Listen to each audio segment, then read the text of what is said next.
అడవిలా కారు చిచ్చు లెక్కన ఎప్పుడు అంటుకున్నా అంత జల్దిగానే సల్లారదు కాళేశ్వరం కుంపటి వారాల కమానం నడుస్తూనే ఉంటది. సర్కారోళ్ళు ఓ మాట అంటే ఎగస్పాటోళ్ళు ఓ మాట అంటారు.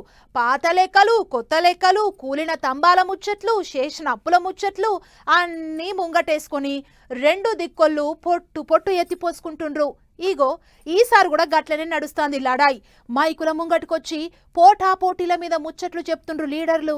చినికి చినికి గాలి వాన అయినట్టు గా కన్నెపల్లి పంపుల పంచాది రోజుకింత ముదురుతాంది. లీడర్లు ఒకళ్ళు తప్పితే ఒకళ్ళు మైకుల ముంగటికొచ్చి మంట మంట అరుచుకుంటాండ్రు. శనివారం పొదుమీకంగా మీటింగ్ పెట్టి ఎగసి పార్టీ వాళ్ళను పొట్టు పొట్టు అరుచుకునే కదా సీఎం రేవంత్ సారు.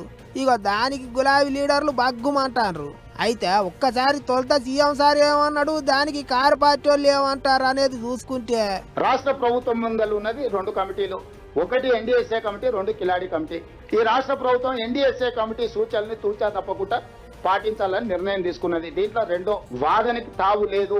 విస్పష్టంగా మేడిగడ్డ అన్నారం సుందిల్ల బ్యారేజీల విషయంలో పునరుద్ధరణ విషయంలో రాష్ట్ర ప్రభుత్వం ఎన్డీఎస్ఏ సూచనల మేరకు నిపుణుల కమిటీ ఆదేశాల మేరకే పనిచేస్తుంది తప్ప కిలాడి కమిటీల ఒత్తిడికి లొంగే సమస్యనే లేదు.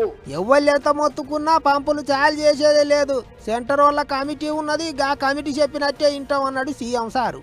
ఇక గీ ముచ్చటకు గులాబీ లీడర్లు ఏమంటున్నారంటే విషయం సింపుల్. 93.5 మీటర్ల ఎత్తులో కన్నెపల్లి పంప్ హౌస్ మోటార్లు నడుస్తాయి. గోదావరిలో 1,00,000 క్యూసెక్కుల వరద పోతా ఉంది.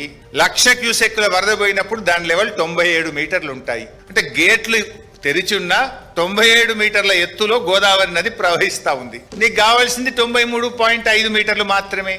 కావలసిన నీళ్లు ఉన్నది, కావలసిన ఎత్తు హెడ్ రెడీగా ఉన్నది. మోటార్లు వస్తూ నీళ్ళు వస్తాయి బయట. ఈ విషయాన్ని నేను కాదు, రిటైర్డ్ ఇంజనీర్లు కూడా చాలా స్పష్టంగా తమ లేఖలో రిటైర్డ్ ఇంజనీర్లు కూడా చెప్పడం జరిగింది. ఇక రిటైర్ అయిన ఇంజనీర్లు రాసిన లేఖ మీద శనివారం నాడు సీఎం సార్ మాట్లాడుకుంటే ఏమన్నాడు అంటే, ఇప్పుడు నేను తెలంగాణ మేధావులను రిటైర్డ్ ఇంజనీర్ల ముసుగులో ఆనాడు వాళ్ళ అవినీతిలో పీకల దాకా కూరుకుపోయినా ఈ రోజు కూడా ప్రజల్ని తప్పుదో పట్టించడానికి తెలంగాణ రిటైర్డ్ ఇంజనీర్లు అంటే మేధావులు అన్నట్టుగా మేము చేసిన తప్పే వాళ్ళని తీసి బొక్కలేకపోవడం. ఎందుకంటే దోపిడీలో వాళ్ళు కూడా భాగస్వాములు. ఇట్లాంటి తప్పుడు పనులు కేసీఆర్ తో చేయించి కాంట్రాక్టర్ల దగ్గర కోట్ల రూపాయలు కొల్లగొట్టారు. ఈ రోజు రిటైర్డ్ ఇంజనీర్ ముసుగులు వచ్చి బేకూఫ్ సలహాలు చెప్తున్నాయన. ఈ ముచ్చట మీద కారు పార్టీ వాళ్ళు మస్తు గరంకొచ్చిండ్రు. చూడరి వాళ్ళేమన్నారు, వాళ్ళు పాపం ఉన్న విషయం బయట పెడితే జైల్లో పెడతా, మిమ్మల్ని లోపలేస్తా అంటే నీకేం ప్రాబ్లం అవుతుంది?